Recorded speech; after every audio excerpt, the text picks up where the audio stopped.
My name's Chris Greenaway. I'm farm manager here at Garnston Farms in North Herefordshire.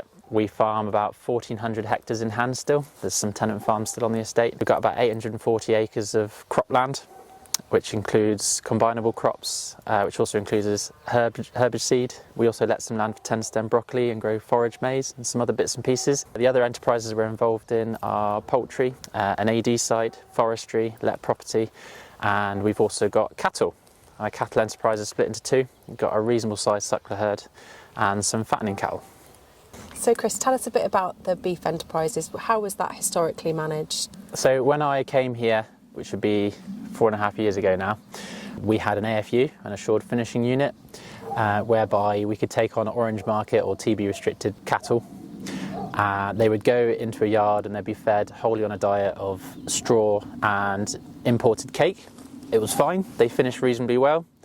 And then we also had a suckler herd at that time as well, but on a smaller scale with different genetics. The AFU, they were in all year round, and we were buying in store cattle, finishing them and selling them fat, which had a high demand on our cash flow, high capital input, and it meant the cows were in all year round. Whereas the suckler herd were very much native breed. We had a small pedigree Hereford herd at the time, as well as some crossbred Hereford cows, which were going to a Hereford bull at that time. Then a couple of years ago, I persuaded you to do a farm gate nutrient balance.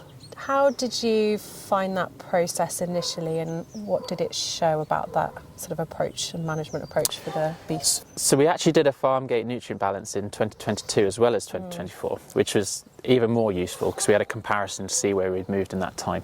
The process was very straightforward. You sent Dan across and he sat down with me and we went through the numbers. It wasn't laborious. It was a couple of hours tops over a cup of coffee. Went through the numbers. You know, there are baseline figures for feed inputs, for the growth of animals, what they produce, crops, bits and pieces. So it's just a case of going through the numbers. As long as your record keeping is reasonable, which I like to think ours is okay, then we knew what tons of what we'd produced from where and when, and it was just a case of putting nutrient numbers to those figures. So quite straightforward. And what did you think of that original nutrient load when you got that result for the AFU and the suckler herd as it was? A little bit, yeah, I will say surprised. So I was expecting a bit of a jump in nutrient loading for the feed we were buying in, but it was a lot more than I expected. At the time, we had already started making changes anyway, but I guess they justified what we were changing, maybe accelerated the process as well. Yeah, the feed that we were bringing in was adding a lot of phosphate in particular, and also some nitrogen to our farm gate balance. So we're here with some of the beef cattle. Tell us about the changes you made after you saw some of your nutrient balance results. So like I said before, some of the changes had started, but the farm gate nutrient balance definitely accelerated and justified what we were doing. So the major changes were profit kind of stance as well as the nutrient balance. The two went hand in hand. But we found that importing a lot of cake and feeding the straw system was highly intensive in terms of cash flow, capital, nutrients. And so what we did was we sort of switched the yards around because we've got silage pits only at one yard and they were a good 5 miles away from where the AFU was.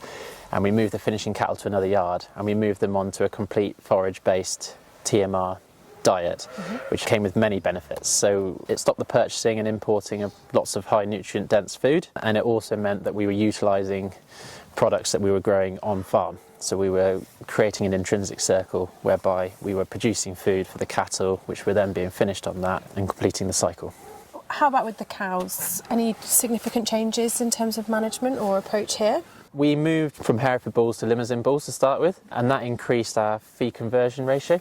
The offspring from the cows became much more efficient. We also went to crossbred Hereford cows, more so than we were before. That actually gave us a smaller cow, a smaller animal, which is much more efficient and uses less feed to run. And since then we've gone another step further again this year. We've got our first 20-odd stabiliser heifers and 2 stabiliser bulls, which in theory give us easier calving and animals that grow more efficiently again. So the end result of that is they need less nutrient input to produce the same amount of meat. Oh, sorry. What have we got in here, Chris? Rolled barley in the middle shed and meal in the right shed. So this is their energy and their protein to add to their total mixed ration. He says. This year, sort of sat down and talked about it. I said, well, why wait until we run out of maize? Why don't we always include a certain amount of rolled barley to eke out our maize a bit further? And so that's what we started doing. So now this year, so harvest 2026, we'll have our first crop of our own barley, which didn't used to fit the rotation, but we're now growing our own to roll it. So then it's another part of the ration, which is produced by ourselves. Yeah. Last problem will be the protein, and we've got to figure that one out. Any ideas? We already grow a lot of beans, but it's just, it's making it fit the ration. The rumen is a Delicate. complex thing. So we've looked at the livestock enterprises. What did you change within the cropping elements of the estate to adjust and adapt to your system? The arable is probably the forefront of our farming practice, and I'd say in the last 4 years we've made quite a few changes. We're standing in a crop of winter beans at the moment, which we've not grown for probably a decade. We were growing not a tight rotation, but with maize, cereals, grass seed. They're all sort of familiar to the grass family.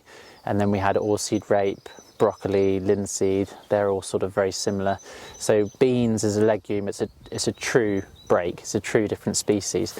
And of course the other advantage is, talking about our nutrient balance, is that there's no nitrogen input at all. Also with our maize, it's our approach to cropping as well. So our maize, we used to put DAP down the spout, as a lot of farmers do, and it worked, but it added to that phosphate balance. We were increasing our indices over time. So we got rid of DAP. Yes, it involved a bit of investment in some technology, but we now put liquid fertiliser down the spout next to the seed. That does still include some phosphate, but it's much more targeted, it's much more concentrated, it's next to the seed, and on a broad acre scale we use much less than what we did as DAP. There are lots of aspects of the arable farming which are reducing, which are part of that phosphate reduction that we made. It's not just the cattle, it's everything. And then we utilise as much muck as possible. So we produce several thousand tonnes of farm manure each year, and we use that in front of the maize. And we take those nutrients into account, and then we reduce what we put on the crop in terms of synthesised fertilisers to account for that. How do your nutrient indices vary across the arable and grassland? As with many farms in this area, the effect of poultry manure and digestate applications meant that our P indices got quite high. We've recognised that, and we are reducing them over time. The best way to do that is to remove mass from the fields, so grass silage and maize are probably the best for doing that. So our indices are coming back down. So our farm gate balance now shows a negative phosphate balance. That's not actually sustainable. It's great for now because our indices are still high, but long term I'd like to see digestate and maybe poultry muck come back, but in a balanced and measured way.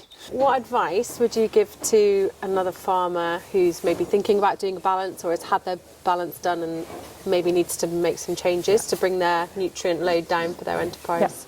I'd say no two farms are the same. So a nutrient balance is so easy to do, there's very little reason not to. What works for us might not work for another business. Each business has its own advantages and disadvantages, access to assets. They might have a large arable enterprise that already grows a lot of maize. They might have access to lots of grass. They might have a neighbouring dairy platform that's not being used. Who knows? I say do your nutrient balance, see where your inefficiencies are, where you can improve, and affect change from there. But without doing that, without data, you're guessing. So there's no reason not to.